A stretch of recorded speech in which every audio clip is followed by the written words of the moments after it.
psicológicamente se encuentran en un ambiente que no es óptimo, en donde hay mucha violencia económica, moral, psicológica, física, además donde hay todo esto que tú platicas y que se estudió en la comisión. Entonces, por supuesto que son víctimas y se convierten en victimarios, que es la manera en que ellos reaccionan, ¿no? Entonces, eso es un punto que sí se considera para el sistema de justicia de adolescentes, es considerado, porque en uno de los principios que más adelante platicaremos, se determina que debe haber una protección integral.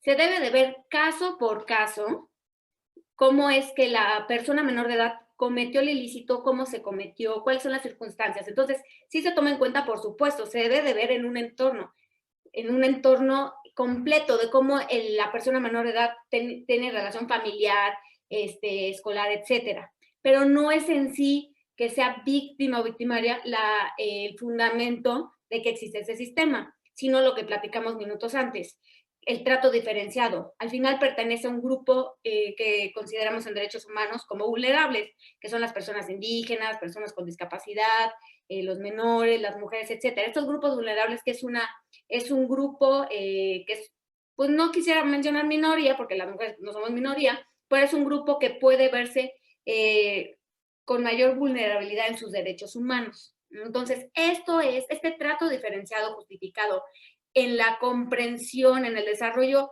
de razón que tienen las personas menores de edad adolescentes, es lo que justifica el trato diferenciado del sistema y que se establezca en México, oigan, espérense, hay que checar qué pasa con los menores de edad, cómo los vamos a juzgar. Los juzgo como mini adultos, no son niños porque bien quisieron este hecho, ¿qué hacemos? Eso es lo que justifica esto.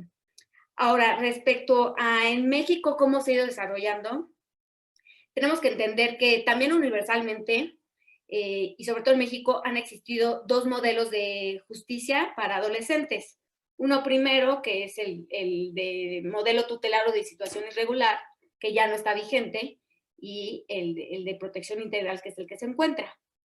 El primer modelo, que es el tutelar, tiene razón de ser en México en 1965, cuando se presenta una reforma a la Constitución al artículo 18. En este se establece una obligación federal y estatal de regular y de establecer un sistema para los menores infractores. Así se les reconocían a ellos. No se los entendían como adolescentes, eran concebidos como niños, son menores infractores, y lo que buscaba este sistema es determinar que los menores infractores pues no son como tal sujetos de derechos y obligaciones porque pues no tienen capacidad y hay que cuidarlos. Es estado protector. Yo voy a ser tu tutor. Obviamente no hay penas, no hay sanciones, pero sí hay correcciones. Pero yo como tutor, yo te cuido y voy a ver qué hiciste. Esa era la concepción de este modelo. El tema que tiene este modelo, al final de cuentas, es que si el Estado va a estar protegiendo de esta manera a los menores infractores y demás, ¿cómo podemos ver la reinserción, que en ese entonces era reintegrarse a la sociedad? ¿Cómo lo podemos lograr si el Estado te está tutelando?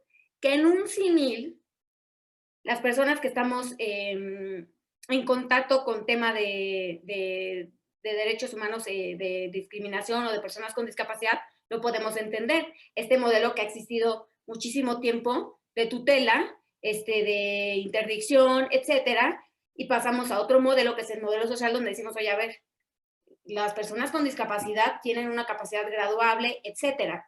Toda esta evolución que vemos, por ejemplo, en esos derechos de las personas con discapacidad, también se encuentra aquí. Entonces el Estado dice, a ver, tú menor no tienes capacidad, vámonos, yo te cuido y demás. Eso estuvo en México en 1965, como lo comenté, con la reforma, y salió publicada una primera ley, que es del año de 1973, que era la ley que creaba el Consejo Tutelar para Menores Infractores del Distrito Federal y Territorios Federales. ¿Ok?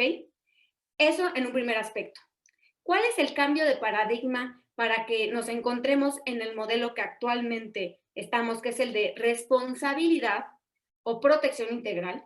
Pues es el derecho internacional público. Por eso, amigos, siempre hay que atender al derecho internacional público, porque desde 1989 se adoptó la Convención sobre los Derechos de los Niños. ¿Qué implica esta convención?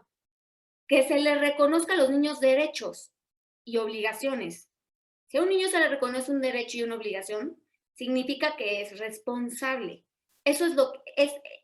Respecto a esta finalidad, atiende el nuevo modelo, que es en el que actualmente nos encontramos. En México se publica, ustedes como saben, la incorporación de los tratados internacionales, y lo revisa la Cámara de Senadores y todo eso, ese tema que algunos saben y si no, en otra ocasión lo explicamos, pues al final de cuentas, esta convención, su incorporación al sistema mexicano, encuentra publicación el 25 de enero de 1991. Desde ahí, internacionalmente y en México, las personas que se dedican a derecho internacional, las relaciones internacionales, dicen, a ver, existe algo que son los derechos de los niños. Hay que poner atención en esto. Aquí ya se le reconocen como personas responsables. Entonces, todo esto va a ser una mecánica de elaboración legislativa. En el año 2000 tenemos la Ley para la Protección de los Derechos de Niñas, Niños y Adolescentes, que recoge todo esto. Y pues ya encontramos después una reforma constitucional al artículo 18 que establece este sistema. Pero ese es el avance que ha tenido el sistema de justicia para adolescentes. Ok, bien, y ya que la mencionaste, entonces cuéntanos, ¿en qué consiste la reforma al artículo 18 en materia de justicia para adolescentes? Hubo dos reformas. Hay una principal, que es la del 12 de diciembre del 2005, y una complementaria, que es la del 2 de julio del 2015. Lo que establecen es esto, el cambio de paradigma del primer modelo al segundo en el que nos encontramos de protección integral. También en esa reforma que se contempla que en todos los Estados Unidos mexicanos, en la Federación de los Estados, se cuente con una ley que es símil a lo que tenemos en justicia penal con el Código Nacional, que establezcamos respecto al proceso en una norma adjetiva una sola normativa, para que no vayas a Morelos y de repente no sepas cómo se lleva a cabo ahí un proceso y de repente te toca una audiencia en Chihuahua y no sabes tampoco cómo se lleva, sino en donde sea es igual las reglas del juego y lo único que cambia es el código local en donde se establecen los tipos penales, ¿ok? Se determina como el principio fundamental el interés superior, como se conoce, que es el del menor, pero aquí estamos hablando del adolescente, que significa que cualquier medida que tomen las autoridades administrativas, que son las que llevan a cabo, por ejemplo, de policías de investigación, o en su caso, ya cuando hay una sentencia en la ejecución, esa es autoridad administrativa. Autoridades judiciales, los jueces, el Ministerio Público, incluso los defensores. La idea es que todos respetamos el interés superior del menor y que toda medida, toda actuación que tengamos sea en pro de las personas menores de edad. Adquiere también vigencia el tema de reinserción social, pero también es muy importante que tiene una reinserción familiar. Al final eso es lo que queremos, que el niño regrese al núcleo familiar y que vaya estableciendo ciertos vínculos emocionales, afectivos, que lo hagan también, no solamente, a nosotros de que nos sirve que el niño se pueda estar reinserto a la sociedad, también debe de regresar al núcleo familiar, ¿no? Entonces, eso también es considerado en esta reforma. También se establece el tiempo para que se lleve a cabo todo este proceso. Son perentorios, se pueden adecuar la temporalidad de días hábiles, de días inhábiles a hábiles. El proceso en sí está como más corto, ¿no? Son menos tiempos, por ejemplo, si hay una flagrancia y una persona menor de edad es detenida, puede estar hasta máximo 36 horas con el Ministerio Público. Una persona mayor de edad, pues 48 horas. Son ciertas pautas, pero lo más importante es que se establezca que hay un sistema y que debe ser este sistema en toda la República Mexicana, que va a haber una sola legislación, que es la que hoy nos rige, que fue publicada el 16 de junio del 2016, que es la Ley Nacional del Sistema Integral de Justicia para Adolescentes. Esa es la idea de esta reforma que recoge todo este modelo que tiene un carácter internacional. Ok, muchas gracias. Y que coincide, de hecho, también con el año, ¿no? Del Código Nacional de Procedimientos Sí. Penales. Brenda, y bueno, pues vamos a entrar un poco más en los detalles. ¿En qué consiste el Sistema Integral de Justicia para Adolescentes? El sistema, no quiero ser repetitiva, pero es que es así. El sistema se encuentra vigente en toda la República Mexicana y lo que hace es aplicar cierta normatividad, las reglas que se encuentran en esta ley, a la investigación y al proceso, a la sanción y la ejecución de ciertas conductas que son típicas, que han sido realizadas por personas mayores de 12 años y menores de los 18 años cumplidos. Y este sistema establece distintos principios que se deben de seguir. En este sentido, el Sistema Integral de Justicia Penal para Adolescentes lo que busca es que se investigue y se esclarezcan los hechos delictivos en los que ha participado un adolescente. Es un sistema que integra, como ya lo habíamos dicho, el modelo de responsabilidad o de protección integral y sobre todo que tiene como pauta entender que estamos frente a personas en desarrollo. Eso es lo más importante de este sistema. Que cambiemos el chip. Si yo como yo soy abogada, ¿no? Penalista, pues que si me llaman a una audiencia en el altiplano y mi cliente es una persona de 40 años, yo no pretenda defenderlo igual que a una persona menor de edad de 15 años que cometió, si quieren, el mismo ilícito, delitos contra la salud, que yo no trate de hacer el mismo símil. Yo tengo que adecuarme y entender cómo actuó la persona menor de edad, los tiempos, las pruebas, etcétera. Esa es la finalidad y en eso consiste el sistema integral. Ok, excelente. ¿Y cuáles son los principios rectores del sistema de justicia para adolescentes? Y pues ya de una vez, ¿en qué consiste cada uno? Sí.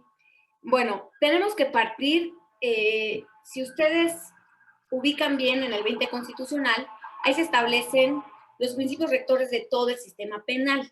Acordémonos que si bien nos rige esta ley nacional que mencioné, la normatividad supletoria es el Código Nacional de Procedimientos Penales. Ahí se establecen muchos principios, muchísimos.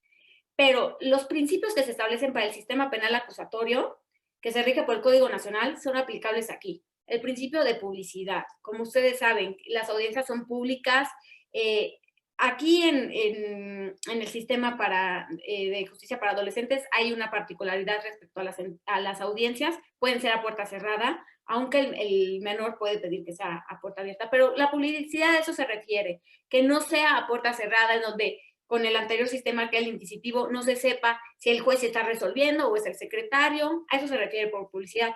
Hay contradicción. Entendemos que hay partes en el proceso. Se encuentra el juez, la autoridad jurisdiccional, y por debajo, no por debajo en un sentido de jerarquía, sino respecto al plano de actuación en el proceso, se encuentra el imputado, el adolescente imputado, con su abogado, que es el defensor, que tiene que ser especialista. Más adelante vamos a tocar el tema. Se encuentra la víctima con su asesor, se encuentra el Ministerio Público, y entre todos ellos existe este principio que es contradicción, que significa la defensa puede presentar pruebas, puede presentar argumentos que va distinguiéndose el carácter de esta probanza, ya sean datos de prueba, medios de prueba o prueba. Eso ya es más específico en el proceso, pero que si el defensor lo presenta representando al imputado, también la víctima lo puede hacer. Antes, en el anterior sistema, la víctima ni se le reconocía. Decía, ¿tú quién eres? La víctima, que bueno, no, aquí no. Entonces, la víctima tiene derecho a aportar pruebas, etcétera. Y por su parte, el Ministerio Público también. En esta contradicción pueden presentar pruebas en contrario y ya el juez determinará. Concentración. Lo que busca el sistema penal en general, el acusatorio, es una celeridad. Es decir, que sea el menor número de actos procesales realizables. ¿Para qué? Para que no tengamos un proceso de 15 años, como lo podemos ver ahora con Vallarta, el que era relacionado con el caso de Franz Cáceres, por ejemplo, que salen las noticias que lleva 15 años en prisión preventiva y no ha tenido ni una sentencia. Eso es lo que no busca el sistema. Lo que busca el sistema es celeridad, es concentración, que se lleven las audiencias si se pueden un día o si se difieren en el menor día posible de trayecto y demás, porque estamos hablando de que probablemente son personas privadas de la libertad, o en el caso también de que le sirva a una víctima una justicia después de 15 años. Entonces, este es otro principio. Inmediación, que el juez se encuentre presente, que el juez conozca de las partes, con su dicho, con su voz, de qué va el asunto, y no lo conozca a través de su secretario porque el juez andaba echando un café, ¿ok? Entonces, esos son los principios en general, acusatorio, oral, que no solamente Si bien sí hay ciertas constancias por escrito, no hay esta formalidad de que todos sean machotes, ¿no? Aquí oralidad se llevan a audiencias, etcétera. Pero todos estos principios del sistema penal acusatorio se encuentran presentes aquí. ¿Qué tenemos como principios propios de este sistema que pueden encontrarlos ustedes en la ley? Especialización. Eso es muy, muy importante. Todos los operadores, todas las personas que se encuentran participando en este sistema de justicia, deben de ser especialistas en este sistema. Y eso es muy importante.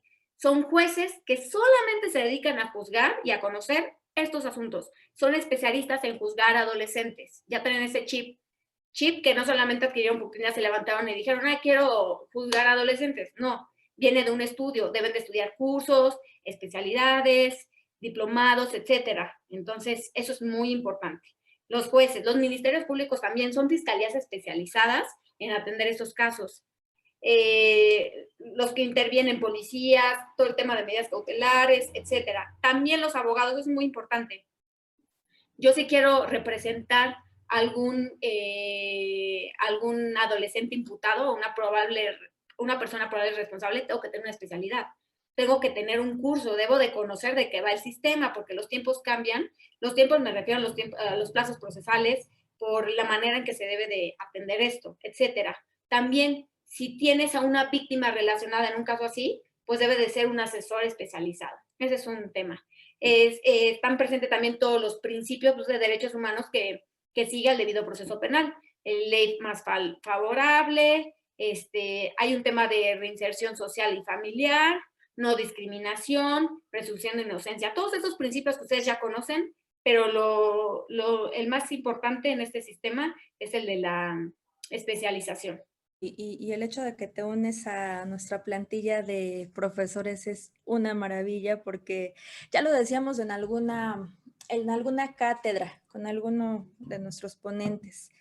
Todas las abogadas y todos los abogados, además de cualquier otra persona, pero nosotros particularmente, todas y todos, antes de tener un perfil específico, una rama específica, somos o debemos ser defensoras y defensores de los derechos humanos. Entonces, completamente de acuerdo contigo, Brenda, y muy acertado comentario. Y bueno, en el orden de lo que venimos platicando, ¿cuáles serían las sanciones posibles para un adolescente? Ok, antes de eso nada más quisiera hacer una precisión. Ya lo hemos repetido varias veces. Estamos frente a el sujeto a quien se le va a dar una sanción, seguida, como sabemos, del debido proceso penal. Deben de haber ciertas pautas a cumplir, mínimas a cumplir, que dará como consecuencia que haya una sanción. Al final de cuentas, la libertad, que es el bien más preciado que existe para un penalista cuando tiene un cliente o un beneficiario, la libertad por regla general debe de respetarse. Si cometiste un ilícito, entonces se debe de seguir ciertas pautas legales para entender que esta debe de ser privada, ¿ok? ¿Cuáles son las pautas? Defensa adecuada, presunción de inocencia, oportunidad de ofrecer pruebas, bla, bla, bla, todo esto que ya hemos platicado. Si se cumplen todos esos principios, vas cumpliendo con el debido proceso, ¿ok? Que al final forma parte de la seguridad jurídica, certeza jurídica, etcétera. Ahora bien, lo primero que tenemos que entender es que las medidas de las que comentas se le van a aplicar a adolescentes. Es muy importante tomar en cuenta que dentro del adolescente imputado, la ley reconoce distintos grupos. Hay 3 grupos. El primer grupo, que es el grupo etario, que analiza la conducta de los adolescentes de los 12 y menor de los 14 años cumplidos. Este es el primer grupo, que tiene que ver para cómo se determina un tema de penalidad, de medidas cautelares, etc. El segundo grupo es de los 14 años cumplidos a los 16, menos de 16 no cumplidos. Y el tercer grupo son de los 16 a menores de los 18. A estos adolescentes por esos grupos, cuando se lleve un proceso y se determine, más allá de duda razonable, que cometió el ilícito y hay pruebas que lo sustentan, entonces se le da una medida, ¿no? Una sanción. Entonces, en ese sentido, el sistema penal para adolescentes parte de la idea de lo que menos se quiere hacer es una afectación a los adolescentes. Sí, se está reconociendo que son responsables. Ok, hay que ver la manera de que ellos comprendan que cometieron un ilícito y cómo pueden cambiar su manera de actuar, ¿ok?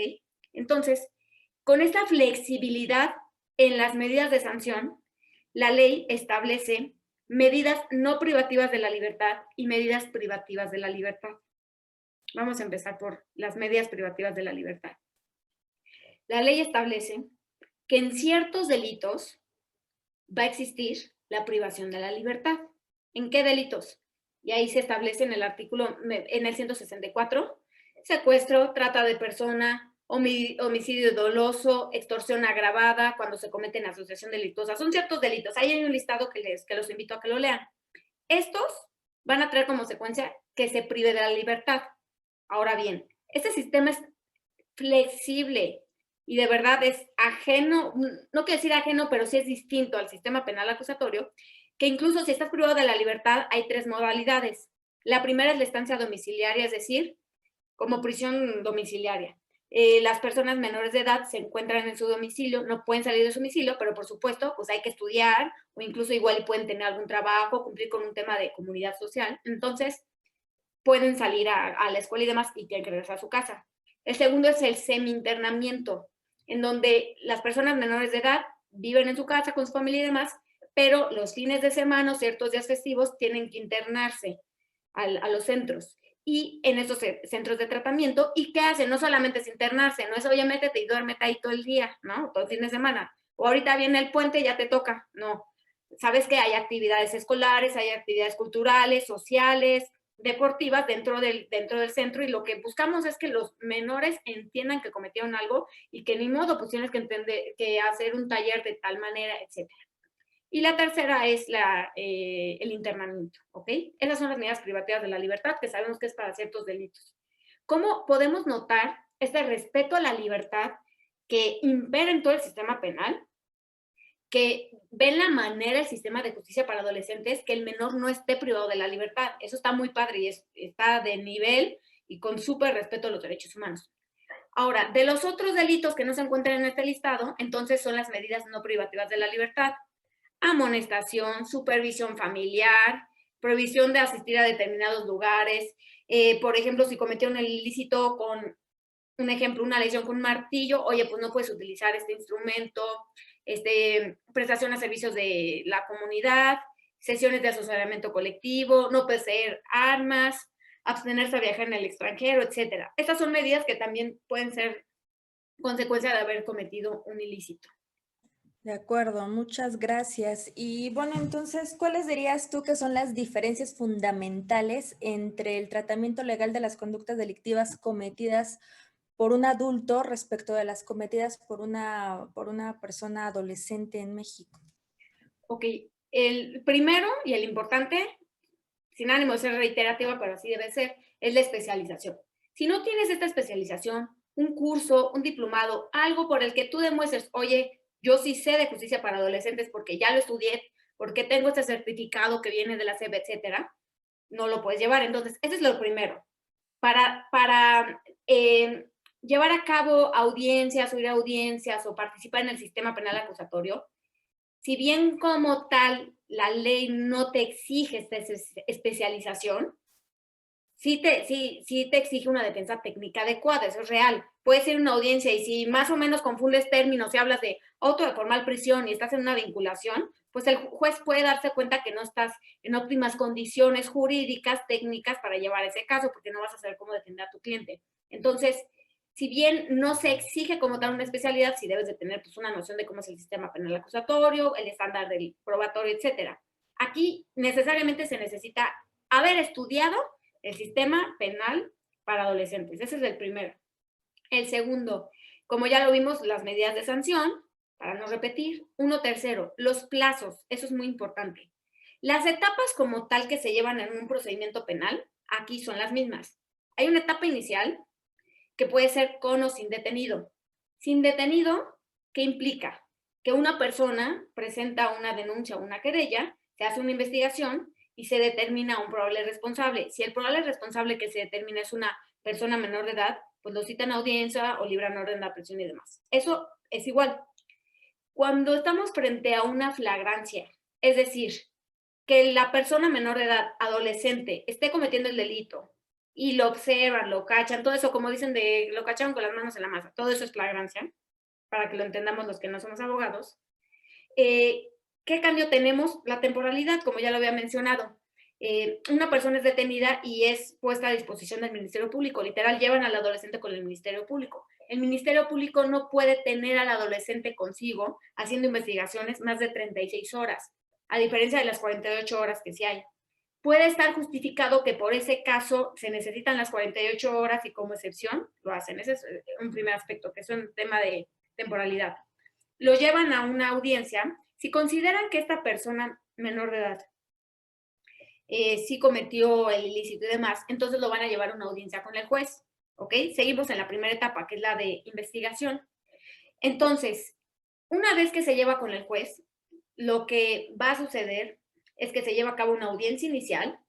Si es un caso de flagrancia, se hace un control de detención, hay que ver si la detención estuvo bien hecha, se va a exponer los hechos por los cuales se te están investigando, eso se le conoce como imputación, se va a solicitar la vinculación a proceso y una vez que se determina la vinculación, es decir, que el juez de control, que es el que conoce estas audiencias, dice, a ver, a mí me parece que tú sí probablemente cometiste una conducta delictiva, ¿no? Y esos hechos probablemente, razonablemente, son una conducta delictiva, entonces te vincula a proceso, es decir, empieza el proceso, y viene después un plazo que es denominado investigación complementaria. En el sistema penal acusatorio, el plazo puede ser hasta de 6 meses. Puede ser, me refiero a la Constitución, pero he tenido la oportunidad de estar en un caso en el despacho en donde necesariamente necesitábamos tantos actos de investigación por un caso de delincuencia organizada que la investigación complementaria fue de un año y pico, ¿no? Entonces son ciertos casos, pero bueno, el tema en adolescentes, esta investigación complementaria, esta etapa no puede ser mayor a 3 meses. Entonces lo que estoy diciendo, se va a juzgar en un menor tiempo. Después viene otra etapa que es la etapa de intermedia, que se compone de, a su vez, de dos subetapas, que una es escrita y la otra es oral, que va a ser una audiencia. El tiempo también es menor.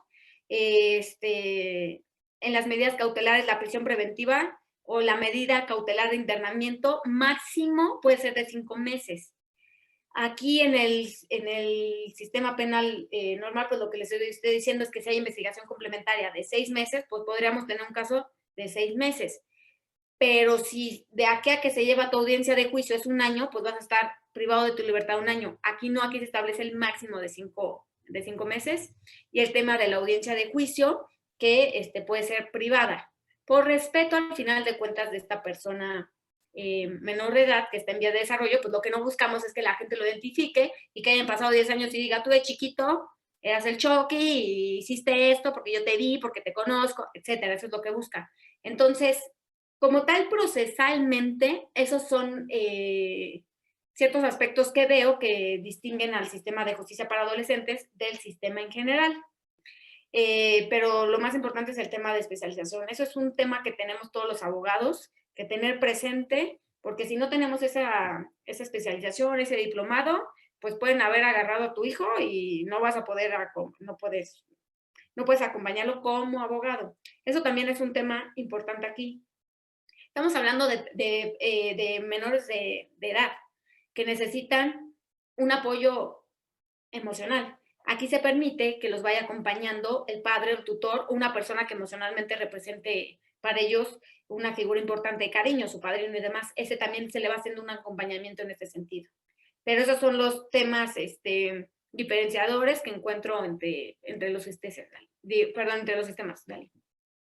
Ok, perfecto. Oye, y ya para ir cerrándole un poquito a esto, ¿tú qué opinas? ¿Contamos con un mecanismo de readaptación social especial para los adolescentes? O sea, sí, con todo esto que platicamos, que está padrísimo y que de alguna manera, pues un poquito emparejado, ¿no? Hacia los derechos humanos de los niños, de las niñas y de los niños, y un poquito ya en esta onda de la reforma de 2018 que se reflejó en el Código Nacional de 2016 y entra esta nueva ley.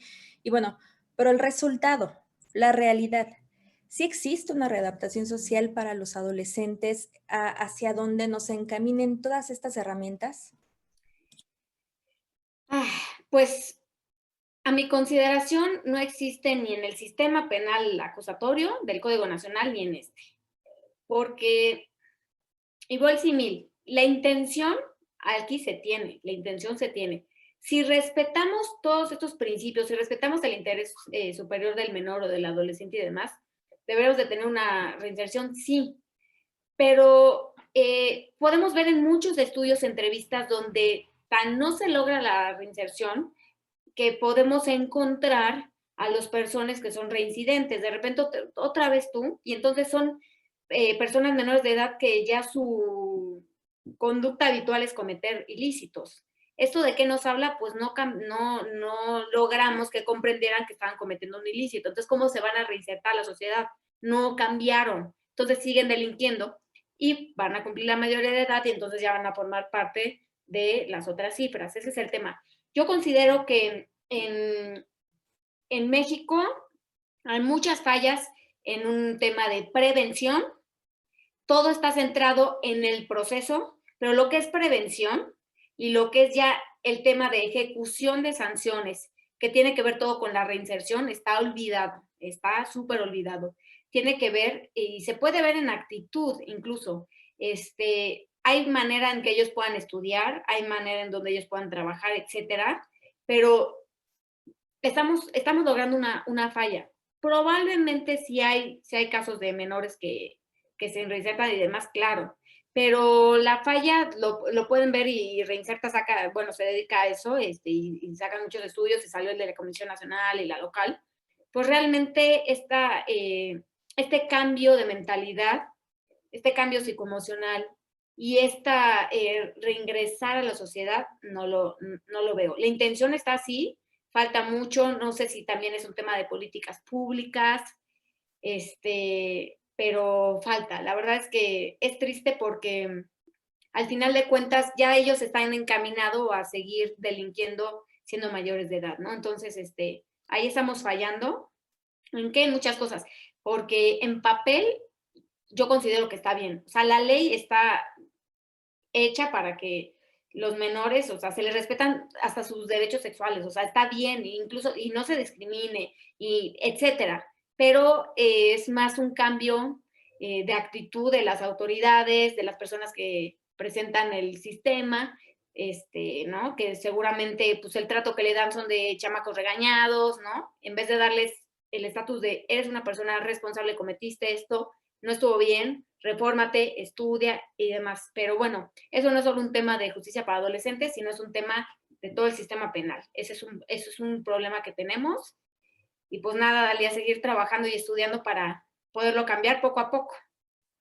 Claro, y de hecho para dedicarnos al sistema penal para adolescentes o el, como mencionas, de la ley del Código Nacional de Procedimientos Penales, entonces tendríamos que tener nociones por lo menos de criminología, por supuesto, no nociones, todos los fundamentos de derechos humanos, la especialización en la rama, en cualquiera de sus vertientes, adultos o adolescentes, y pues quizá hasta psicología forense un poco, ¿no, Brenda?